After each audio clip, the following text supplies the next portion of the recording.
messieurs, bienvenue dans Vox News, votre rendez-vous de l'actualité. Je suis Fanny Wegscheider. À la une de l'information de ce vendredi 21 avril 2017. Au Mali, les autorités intérimaires sont enfin toutes installées dans les 5 régions du nord du pays. La mesure était prévue par l'accord de paix signé en 2015 pour lutter contre le djihadisme. Une nouvelle coalition d'opposition est née en Côte d'Ivoire. Ensemble pour la démocratie et la souveraineté a pour ambition de reconquérir le pouvoir en 2020. Et enfin, l'interruption de l'Internet dans les 2 régions anglophones du Cameroun a été levée par le président Paul Biya. Elle avait duré plus de 3 mois. Bonsoir à tous. Après 4 reports, les autorités intérimaires sont enfin toutes installées dans le nord du Mali. Cette installation était prévue par l'accord de paix signé entre mai et juin 2015 entre le gouvernement malien, les groupes armés dits de la plateforme et l'ancienne rébellion rassemblée au sein de la coordination des mouvements de l'Azawad. Les autorités intérimaires ont la responsabilité de préparer les futures élections par le peuple d'assemblées dotées de pouvoirs importants, mais surtout de restaurer l'État en gérant les 5 régions du Nord, tombées aux mains des groupes djihadistes liés à Al-Qaïda au printemps 2012, avant d'en être partiellement chassés par une opération militaire internationale lancée en janvier 2013. Nous remercions le gouvernement malien d'abord pour l'accompagnement. Sans le gouvernement, nous n'allons pas arriver ici. Nous le remercions. Nous demandons de redoubler les efforts pour l'application de l'accord parce que seulement l'application de l'accord peut nous faire cette. Nous sommes satisfaits, d'autant plus que je succède à un aîné qui a une expérience de la boîte, qui est le vice-président, et qu'ensemble nous pouvons vraiment travailler la région avec l'expérience que nous avons, avec tous les enfants de la région, et nous travaillons ensemble. Pour instaurer une paix durable, c'est un moyen parmi tant d'autres. Il y a plusieurs moyens pour instaurer une paix durable. Une paix durable demande l'accompagnement de tous et de chacun. Chacun a son rôle à jouer, non seulement l'autorité intérieure. En Mauritanie voisine, la date du référendum sur la Constitution a été annoncée jeudi. C'est le 15 juillet prochain que le gouvernement soumettra au vote populaire son projet de révision de la loi fondamentale. Une consultation qui fait débat dans le pays. Les sénateurs avaient par exemple rejeté le texte quelques jours après son approbation par l'Assemblée nationale le 9 mars. Restons en Afrique occidentale, direction la Gambie à présent, où des échanges de tirs ont été entendus jeudi dans le village natal de l'ancien président Yahya Jammeh à Kanilaï. L'incident a opposé des militaires gambiens à des soldats de la MICEGA, la mission de la communauté économique des États de l'Afrique de l'Ouest. Les troupes de la MICEGA procédaient à une fouille du domicile de Yahya Jammeh à la recherche d'une présumée cache d'armes, mais leur accès a été refusé par les forces de sécurité gambiennes présentes sur les lieux. Des coups de feu ont alors été entendus et tirés et 2 soldats en faction ont été blessés. Une enquête a été ouverte par l'armée gambienne et le commandement de la MICEGA. La Côte d'Ivoire voit la naissance d'une nouvelle coalition d'opposition, EDS, Ensemble pour la démocratie et la souveraineté. La création de cette plateforme a été annoncée jeudi à Abidjan. Elle groupe des membres de la société civile et plusieurs formations politiques, notamment l'aile dure du Front populaire ivoirien, fondé par Laurent Gbagbo et dirigé par Abdourahmane Sangaré. L'EDS s'est fixé pour objectif de reconquérir le pouvoir en 2020. Plus de détails avec Parfait Adjo. L'opposition ivoirienne, sous sa forme la plus prononcée, a décidé de prendre fermement rendez-vous avec l'histoire de la Côte d'Ivoire. Abdourahmane Sangaré, présenté comme le porte-flambeau de la branche radicale du contre-pouvoir dans le pays, conduit avec des partis et des associations une nouvelle coalition après le Front du refus mis en place pour empêcher la naissance de la nouvelle constitution appelée de toutes ses forces par le chef de l'État, Alassane Ouattara. Elle a été ainsi portée sur les fonds baptismaux jeudi 20 avril 2017 dans la capitale économique, une plateforme hautement politique, EDS, Ensemble pour la démocratie et la souveraineté. Ce groupement devra travailler à la restauration de la démocratie et de l'état de droit en Côte d'Ivoire et concrétiser un projet de gouvernement commun. Georges Armand Ognien, l'un des ténors, a clairement indiqué que cette alliance s'est donnée pour unique référent politique Laurent Gbagbo, l'ex-chef de l'État ivoirien en procès à la CPI Cour pénale internationale pour crimes contre l'humanité. EDS se met donc en mission pour la libération du fondateur du FPI Front populaire ivoirien et de tous les partisans de M. Gbagbo en détention. 2020 reste pour Abdourahmane Sangaré et ses compagnons un objectif majeur. Il faut reconquérir le pouvoir d'État. Ensemble pour la démocratie et la souveraineté sera aussi un acteur réel de la réconciliation nationale et a le soutien de Laurent Gbagbo, selon ses créateurs qui ont affiché leur ouverture à un dialogue franc, sincère et constructif avec le régime du président Ouattara. La Côte d'Ivoire est notre patrimoine national, argue-t-il. Pour son inspirateur principal, Abdraman Sangaré, patron de la dissidence au FPI, et ses hommes, 2020 se gagne maintenant. 25 personnes sont décédées récemment d'hépatite E dans la région de Difa, au sud-est du Niger. Sur 86 cas recensés, cela fait un taux de mortalité de plus de 25%, un taux très élevé selon les professionnels de la santé. L'hépatite E est une maladie du foie, infectée par un virus qui se transmet par voie fécale-orale, autrement dit de l'anus à la main. Les principaux vecteurs sont donc l'eau contaminée, les excréments humains ou encore les mains sales. Les 300 000 réfugiés et déplacés qui vivent dans les camps près de Difa et qui ont fui l'insurrection du groupe Boko Haram sont particulièrement touchés. Les latrines et l'eau potable y sont rares et les mesures d'hygiène quasi inexistantes. Les autorités nigériennes, accompagnées de l'Organisation mondiale de la santé, de l'ONG Médecins sans frontières et encore de l'UNICEF, ont lancé des campagnes de sensibilisation dans le pays.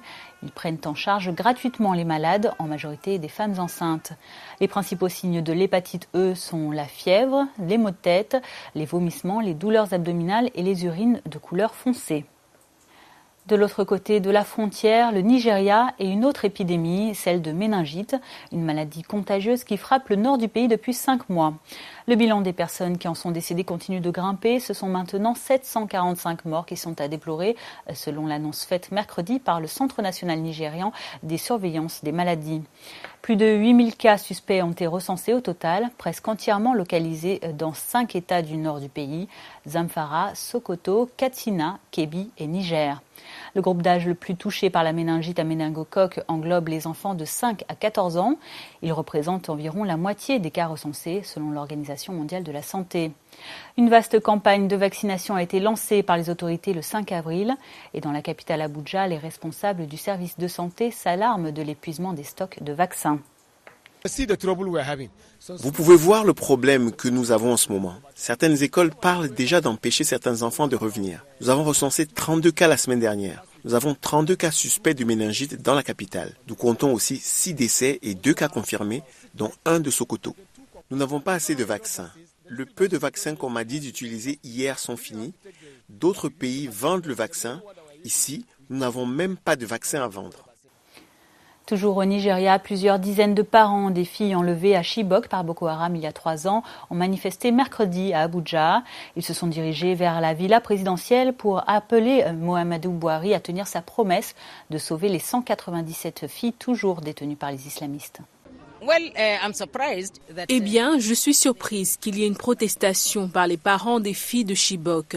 Mais tout est sous contrôle maintenant. C'est une mauvaise communication entre leur direction et les parents des filles enlevées qui sont encore dans la brousse. Nous n'avons pas récupéré de filles récemment.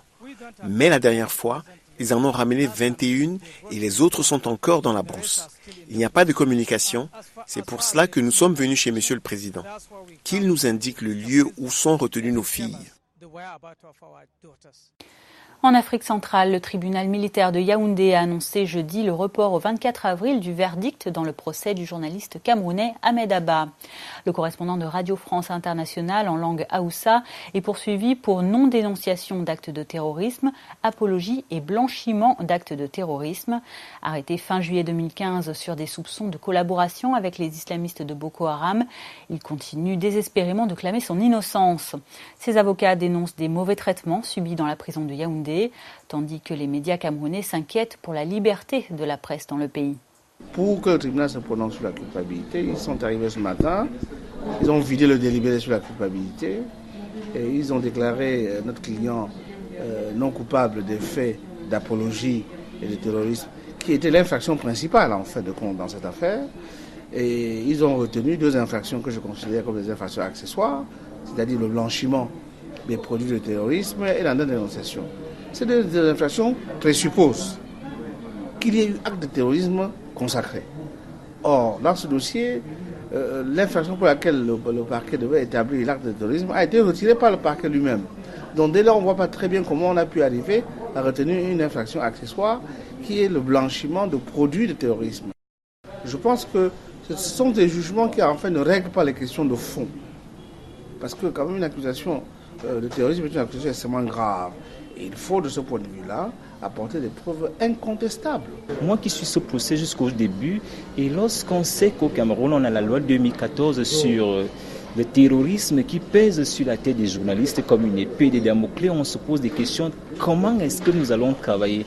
Alors lorsque on sait qu'un journaliste doit collecter, traiter et diffuser, et maintenant lorsque nous diffusons, on fait comprendre que nous avons contribué, nous avons fait de l'apologie du terrorisme. J'espère que le gouvernement va comprendre qu'il est en train d'aller droit dans le mur. On ne peut pas empêcher un journaliste de faire son travail. Ce que le régime fait en ce moment avec l'utilisation de la loi contre le terrorisme, c'est d'empêcher les gens d'exercer leur liberté.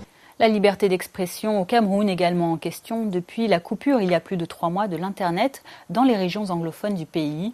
Eh bien, le calvaire est terminé depuis jeudi. Le président Paul Biya a ordonné aux opérateurs de téléphonie mobile de rétablir la connexion dans les 2 zones concernées. Attention, le communiqué signé du ministre de la Communication, Issa Chiroma Bakary, précise toutefois que le gouvernement se réserve le droit de prendre les mesures appropriées pour éviter que l'Internet ne soit à nouveau utilisé pour susciter, je cite, la haine et la discorde entre les Camerounais. La connexion avait été coupée dans le nord-ouest et le sud-ouest du pays depuis le mois de janvier, affectant gravement l'activité économique de ces régions. Plusieurs manifestations de la population anglophone s'y sont déroulées pour réclamer plus d'autonomie. Et toujours au Cameroun, la ville de Yaoundé a accueilli hier jeudi la première édition du forum Banque africaine et innovation. Les réflexions ont notamment porté sur la migration des banques africaines vers le digital. Retour sur cet événement avec nos reporters Magloire Chempmo et Fabrice Mvama.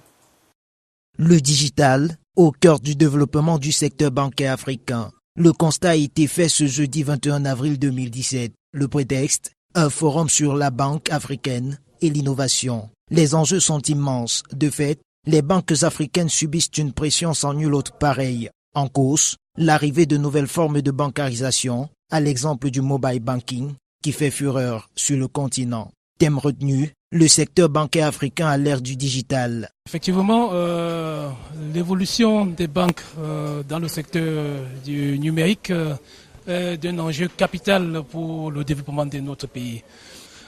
Toutes les banques qui ont emboisé, n'est-ce pas, le processus de digitalisation émergent aussi un tout petit peu dans leur contribution efficace, n'est-ce pas, dans le développement de leur pays.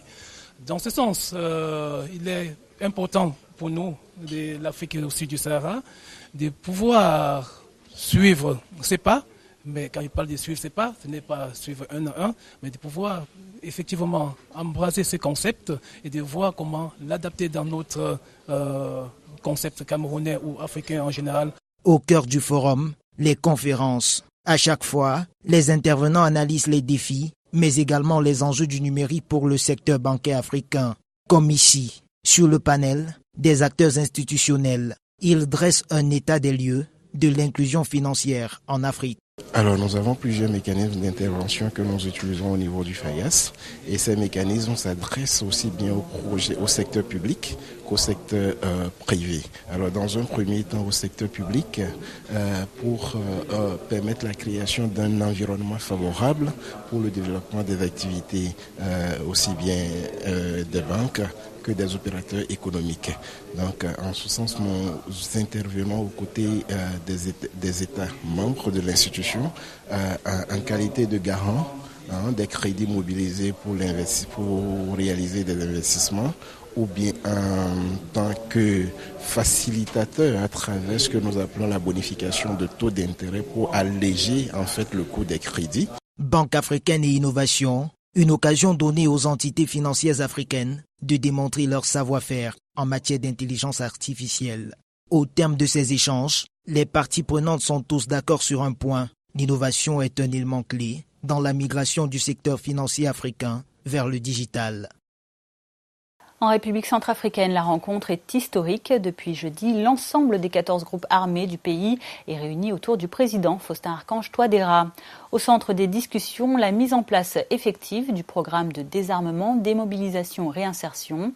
Autour de la table de ce comité consultatif de suivi, chargé de piloter le programme dit DDR, plusieurs groupes qui avaient refusé de participer aux précédentes réunions.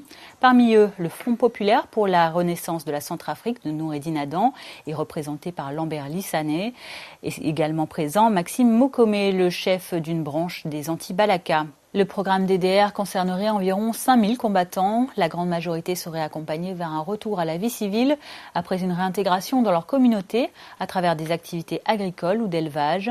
Une minorité de 10 à 20% serait ensuite reversée après évaluation dans les corps en uniforme, à savoir l'armée, la police, la gendarmerie ou encore les eaux et forêts. Les discussions se sont poursuivies ce vendredi, notamment au sujet d'un programme test concernant 500 combattants. La sécurité était également au programme des accords conclus jeudi à Khartoum entre le Soudan et l'Égypte. La rencontre, qui avait pour but de renforcer les liens bilatéraux entre les deux pays frontaliers, s'est tenue au ministère soudanais des Affaires étrangères, en présence du chef de la diplomatie soudanais, Ibrahim Gandour, et de son homologue égyptien, Sameh Choukri. Des tensions entre les deux pays avaient refroidi les relations ces derniers mois, notamment au sujet d'un contentieux territorial ou encore d'accusations portées par l'Égypte d'accueil d'islamistes au Soudan, et dans l'autre sens, du Soudan accusant l'Égypte d'accueillir des opposants soudanais. La réunion de jeudi a donc eu pour but de résoudre ces tensions et de renforcer la coopération bilatérale, particulièrement en des temps où les activités terroristes se multiplient. Nous réitérons notre décision ferme qui a été prise au cours des récentes réunions au Caire de ne permettre à aucun groupe d'opposition égyptien de mener des activités négatives à partir du territoire soudanais. La récente décision du Soudan d'imposer des visas d'entrée aux hommes égyptiens d'un certain âge s'inscrivait dans le cadre de cette politique.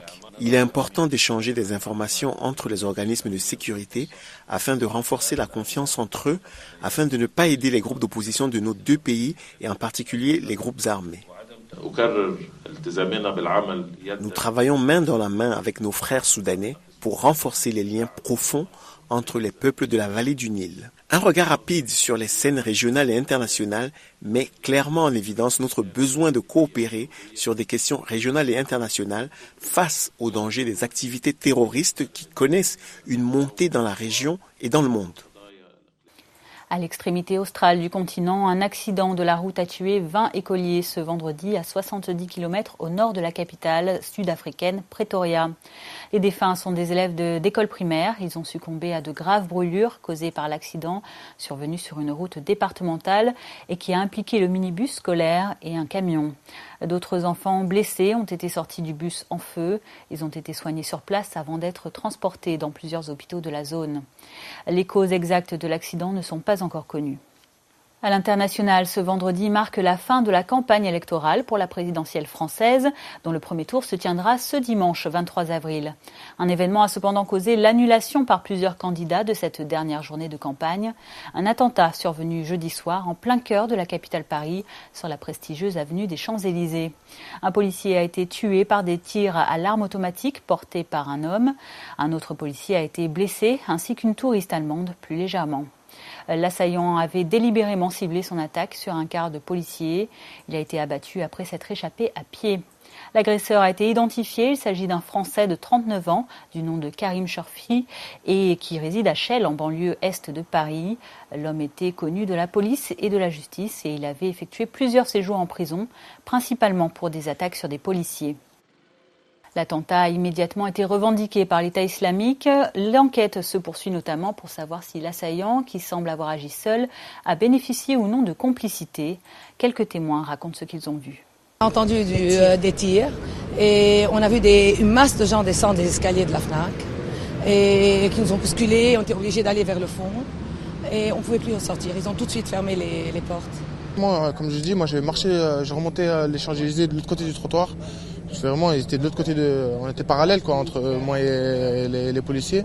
J'ai entendu un premier coup de feu, donc instinctivement je me suis retourné. J'ai entendu tous les coups de feu qui s'est passé, l'échange de coups de feu entre les deux personnes. Et j'ai vu la personne tomber par terre, j'ai vu les policiers sécuriser les lieux, j'ai vu les gens courir de tous les côtés, le mouvement de panique total quoi. J'ai vu un seul tir. Franchement moi, ce que j'ai vu de mes yeux, il y avait qu'un seul tir. Après je sais pas si c'était plusieurs, mais en tout cas pour moi il était tout seul. Un attentat sur la plus belle avenue du monde et à 3 jours du premier tour de la présidentielle, il n'en fallait pas plus à certains candidats pour durcir leur discours sécuritaire et anti-immigration, notamment le parti d'extrême droite du Front National. Mais à Saint-Étienne-du-Rouvray, en banlieue de Rouen, marqué le 26 juillet dernier par l'assassinat du père Hamel par des terroristes radicalisés, de nombreux habitants affirment qu'ils voteront tout de même dimanche pour la paix et au nom de la tolérance et du vivre ensemble. Du bruit et des applaudissements pour ne pas céder au terrorisme. Au lendemain de l'assassinat du père Hamel, égorgé dans son église de Saint-Étienne-du-Rouvray par 2 islamistes radicalisés, ils sont plusieurs milliers à rendre hommage au curé de 85 ans. La petite église du centre-ville a aujourd'hui rouvert. Bougies, registres de condoléances, peintures, le souvenir du père Hamel vit toujours. Personne, dans cette ville de 27 000 habitants, n'a oublié. À quelques centaines de mètres de là, la tragédie est toujours à l'esprit des habitués de ce café, mais le terrorisme ne semble pas les avoir attirés vers les idées sécuritaires et anti-immigration portées par certains candidats de la droite. Les musulmans, les Portugais, les Français ont tous subi une tragédie. Ça n'a pas changé ma position sur mes votes. Non. On est une communauté assez solidaire. Et à quelques jours du premier tour de l'élection présidentielle, un nom revient fréquemment. Le programme le plus, pour moi, personnellement, qui m'intéresse, plus celui de Mélenchon. Il a une politique plus sociale que d'autres candidats. Voilà pourquoi je choisis Mélenchon. Pas étonnant que le cœur de ses habitants penche à gauche. Fait rare en France, la municipalité de Saint-Étienne-du-Rouvray est communiste depuis 1959. Hubert Vulfranc, le maire de la ville, était en première ligne après l'égorgement du père Hamel. Lui aussi espère que l'apaisement sortira vainqueur de cette élection. L'enjeu de la préservation de la paix comme lutte politique, c'est réaffirmé durant cette fin de campagne. Et cet enjeu de paix, on le glisse avec quel bulletin, quelque part. Je pense que ça pèsera. À quelques kilomètres du centre-ville, la mosquée Yahya. À la sortie de la prière, les rares fidèles qui acceptent de parler se sentent stigmatisés et veulent aller de l'avant. J'ai beaucoup entendu des gens qui, rien que pour les immigrés, quoi. Ils votaient que pour ça. Mais moi, pour moi personnellement, je cherche quelqu'un qui guide la France pour monter la pente, quoi. Au premier tour de la présidentielle de 2012, Saint-Étienne-du-Rouvray avait voté à 22% pour Jean-Luc Mélenchon et 17% pour Marine Le Pen. Au deuxième tour, François Hollande avait reçu 70% des suffrages. Hors caméra, certains confient que malgré les propos rassembleurs, la colère gronde, notamment à cause du chômage. Mais peu osent dire publiquement qu'ils voteront Front National, de crainte d'être pointés du doigt et de chambouler les habitudes de cette banlieue populaire de Rouen. Et retour en Afrique avec un mot de sport à présent, direction le Bénin. La Conféges, la conférence des ministres de la jeunesse et des sports de la francophonie, s'est ouverte jeudi à Cotonou. Au centre des débats, les nouvelles réformes à opérer pour relancer les actions en faveur des jeunes francophones. La République démocratique du Congo, qui assurait la présidence de cette organisation, a passé le témoin au Bénin. Les détails avec Romuald Vissot. 43 États ou gouvernements d'Afrique, d'Europe et d'Amérique, membres de la Conféges, la conférence ministérielle de la jeunesse et des sports de la francophonie, sont représentés ici à Cotonou. À cette 36e réunion, l'acte numéro 1 a été la passation de charges entre la RDC et le Bénin. La ministre congolaise, jusque-là présidente en exercice de la Conféges, passe le témoin à son homologue béninois tout en faisant des propositions pertinentes. La révision de nos cotisations a envie de permettre un renforcement de moyens financiers conséquents pour la réalisation de notre programme. Le renforcement de la formation continue, des cadres en nombre de sessions et l'octroi de bourses d'études devant faciliter nos cadres d'accéder au système LMD. Son successeur se montre d'ores et déjà très engagé. À en croire Oswald Omeki, la Conféiès a déjà suffisamment réfléchi à travers des séminaires et autres colloques. L'heure est à présent à l'action. Des actions qui permettront de révéler les jeunes du monde francophone. Nous avons souvent rédigé, grâce au concours de nos experts, de très bonnes recommandations. Mais à chaque fois qu'il s'est agi d'évaluer, nous nous rendons toujours compte que nous n'avons pas beaucoup avancé. C'est donc pour cette raison que je voudrais placer mon mandat sous le signe de l'action. Agir pour concrétiser le libre ensemble. Agir surtout, mais agir en synergie. Depuis ce jeudi, et ce pendant 2 jours, les ministres de la Jeunesse et des Sports de la francophonie suivent avant adoption la présentation du projet de modification des tests de l'organisation ainsi que celui de la modification à la hausse de la cotisation et contribution des pays du Sud, histoire de donner plus de moyens à l'organisation intergouvernementale pour ces actions. Refermons ce journal en Gambie. Les 4 syllabes de son nom sont omniprésentes dans le pays. De la coque des navires à l'enseigne des bars, Kunta Kinte, le célèbre esclave rebelle, symbolise la traite atlantique. Mais en Gambie, la mémoire de ce voyage sans retour vers les colonies britanniques d'Amérique du Nord est aujourd'hui menacée. Reportage. Ce groupe d'élèves s'apprête à visiter un important site historique de la Gambie, l'île de Kunta Kinte. Située au milieu du fleuve Gambie, elle abrite des vestiges de la traite négrière. Je pense que c'est très important parce que nous devons connaître notre propre histoire. C'est la seule façon pour nous de comprendre et de réaliser notre potentiel. Au XVIIIe siècle, c'est dans cette cellule qu'un certain Kunta Kinte fut détenu par les Portugais. L'histoire de cet esclave insoumis devenu héros national a été popularisée dans les années 70 grâce à la série américaine Racine, adaptée du livre de l'écrivain Alex Haley. Aujourd'hui, les vestiges du fort sont encore visibles, mais une partie importante de l'île a été détruite par les flots au fil du temps.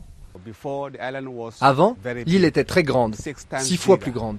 Aujourd'hui, elle est 6 fois plus petite à cause de l'érosion. Peu d'efforts ont également été faits par les autorités gambiennes au cours des ans pour conserver et mettre en avant cet héritage historique pourtant classé au patrimoine mondial de l'UNESCO. Les historiens lancent un appel au nouveau gouvernement gambien pour protéger et faire la promotion de l'île. Selon eux, l'ancien président Yahya Jammeh a négligé l'endroit au profit de son village natal et obligé les visites organisées à y faire étape. On avait beaucoup de pression de sa part pour se conformer à sa vision de l'histoire de la Gambie. Et comme nous avons résisté, l'île a souffert d'un manque d'attention et d'un manque de fonds, en particulier en ce qui concerne la conservation. Aujourd'hui, seul ce petit musée de l'esclavage existe près du village natal de Kunta Kinte, mais les idées de développement touristique ne manquent pas. L'historien souhaiterait notamment une vraie formation pour les guides et que des spectacles culturels et un centre spécialisé voient le jour. C'est la fin de cette édition. Merci à vous de l'avoir suivi. Rendez-vous demain samedi pour votre revue africaine de la semaine. Bonne suite de programme sur Vox Africa.